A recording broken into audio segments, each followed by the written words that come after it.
Magsusundo na ako sa anak ko. Labasan na rin nila ngayon, alas 6.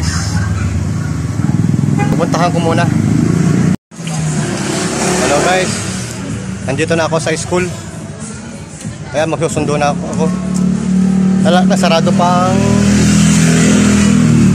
ang gate. Kaya marami ng mga nanay na magsusundo. Sunduin ko na yung anak ko. Mga 6 daw ang labas nila. Saktong 6 ng hapon.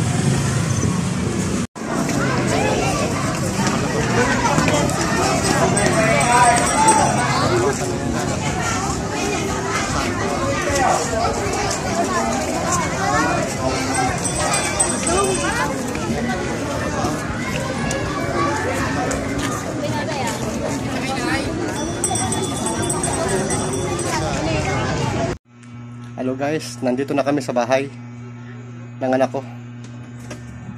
Salamat.